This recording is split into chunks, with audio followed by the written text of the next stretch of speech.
Hi, this is Mike Keating with 65 and Still Alive. We're going to be doing a southern spin on an old classic. Stick around.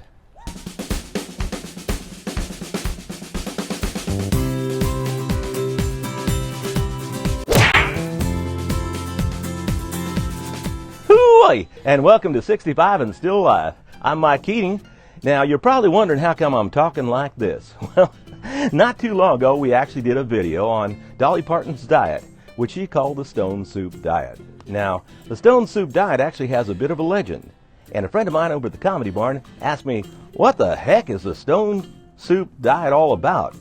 Well, it starts off from that legend, which was actually my very favorite story when I was a little boy. It starts off, and I'm going to do like a southern spin on this story. You see, there was this guy named Buford, and he was quite a character. He actually used to love to wander through the hills and valleys of Tennessee.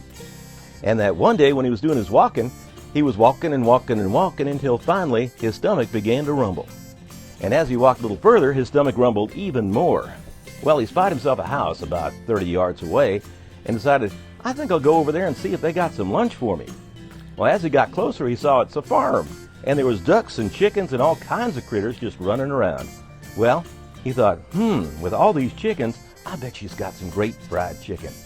So he knocked on the door and said, hello, hey, have y'all got some fried chicken you ain't eaten? Well, slam, the door went in his face. Now, Tennesseans are really nice people. If you've ever been here, they're one of the most friendly people in the world. But they don't cotton to strangers all that well. And nobody was stranger than Buford. So he decided, I probably made a mistake. I probably should have started with a compliment. So he went down the next farm and knocked on the door and said, hoo-wee, boy, I bet your wife is pretty, and I bet she cooks really well. Slam, the door goes in his face, and then you heard a little bit of an argument going on inside. Hoo-wee, well, that's a story for another day. Well, Buford's getting a little wondering what's going on now. So he wandered down to a third farm, and they done sicked the dog on him. Well, wow, I'm doing something really wrong. I got to rethink this whole thing out. Finally, an idea came to him, and he went down to the center of the town and says, people of the town, if you can bring me your best kettle, I will make you up the best rock soup you ever done ate. Well, they all began to open up their windows and doors to see what this strange man was talking about. And they all came out a little bit at a time. He says, I need a great big kettle. Well, Bubba Joe said, I had a still that actually blew its top last week. The top's gone, but the bottom would make a great kettle. So he says, bring it on out. So they brought it out, and they said, okay, now, if you could just put a fire underneath it here, I'll go down the creek and get some water. So Buford went down the creek to get some water and some stones. And half of the town followed him down there again to see what this strange man is doing. Well, he looked and he looked and he looked till finally he found 3 really nice, really round stones. He washed them off and brought that along with a bucket of water and poured it into the kettle. It began to boil a little bit, and he acted like he smells it. Oh, this smells so good. This smells so good. I better give it a taste. Who's got a spoon? A lady says, I got a spoon.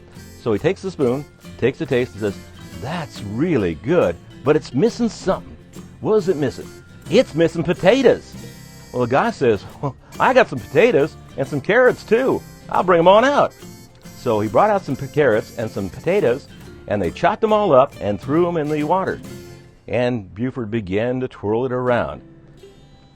It began to boil again, and he tasted it one more time, says, this is good, but it's missing something else yet. It's missing onions. Well, a lady says, I got some onions. Somebody else says, I got some tomatoes. And one other person says, I got some turnips. And then this lady comes over and says, well, you know, I got a whole hen hock that I was planning on using this Sunday, but let's throw it in there too. So they did. They chopped it all up. They put it inside the soup, and he began to twirl it around and twirl it around. And the smell was amazing. The entire town was going, whoa, wait, does this smell good? About that time, a little tiny girl came up to him and said, Mr. Buford, I got a daisy. And he looked at the little girl, and he looked at the daisy, and he took the daisy from her and put it inside the soup and said, that's exactly what it was missing. I knew it was missing something. You are a very, very good cook. You must make your mama very proud. and she smiled ear to ear and ran to her mama, which gave her a great big hug. Well, Buford rolled that all around again and started pouring bowls of soup out for everybody. And they all took it, and they all ate it, and everybody ate their fill. In fact, Buford ate twice his fill, and they said, "Boy, this is probably the best rock soup we've ever had."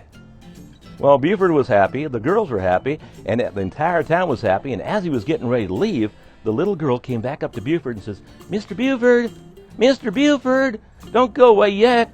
We got a room we're not using. If you want to stay for a day or two, you're welcome to." And he looked at the mama, and she's saying, yeah, go ahead and stay. And that's so he said, "Okay, I'll stay, but tomorrow morning, if somebody's got a great big skillet, I'll make you up the most delicious dandelion pancakes you ever done ate." So anyway, as a nutshell, that's the story of rock soup. I may have stretched a few facts here and there. In fact, I may have downright lied about a few things, but I hope you enjoyed it. And this is Mike Keating with 65 and still alive, hoping that you live your best life possible. Goodbye, everybody.